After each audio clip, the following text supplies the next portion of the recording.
Assume there are only two people in this nation who are working. They both work as farmers growing and harvesting wheat.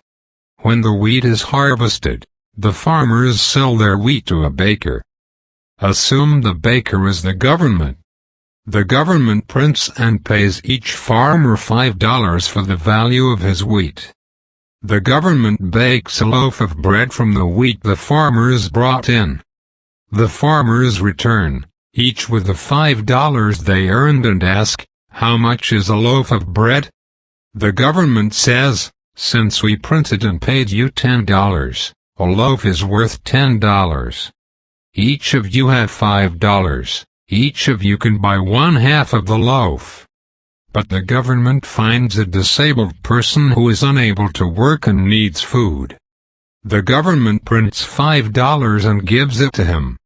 Now the two farmers and the disabled person stand before the baker and ask, "How much is a loaf of bread?" The baker says, "A loaf is now $15. Since you each have $5, each of you can buy 1/3 of the loaf. 1/2 of a loaf is $7.50. With inflation, you get less for your money. But this is normal and the right thing to do in a civilized society where we take care of the disabled and those that legitimately can't work.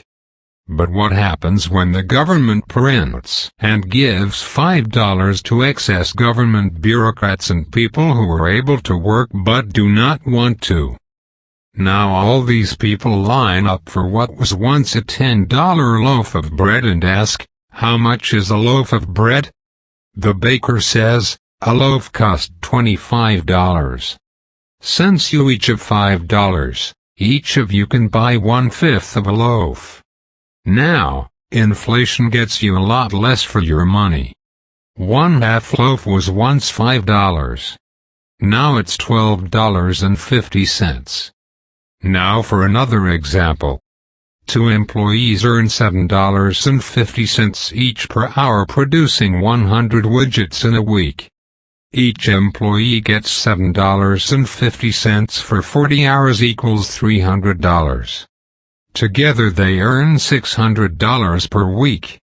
Add the costs of management and the overhead as in rent, insurance, maintenance, etc., say 35%. Because there are other employees in this company such as bookkeepers, clerks, etc., and then add the profit necessary to give the investors in the company a fair rate of return on their investment, say 5%. Altogether adding 40% or $240 for the indirect cost and the profit. This brings the price of 100 widgets to $840. Or $8.40 per widget.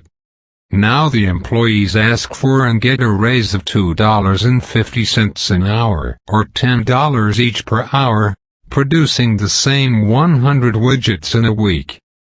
Each employee gets $10 an hour for 40 hours equals $400.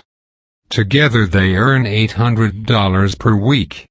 Add the costs of the management and the overhead as in rent, insurance, etc., and the profit at no change, or $240 for the indirect cost and the profit. This brings the price of 100 widgets to $1,040, or $10.40 per widget. So now the company must sell the widgets for $10.40 each, rather than the $8.40 charged before. And make no mistake. If a company was to reduce the number of workers to save costs, they would have done it before. The new inflationary higher price now costs more to all consumers, including the employees. And the employer may no longer be able to stay in business if the prices are not competitive in the industry. With this simple explanation, it is obvious as to what can be done to control inflation.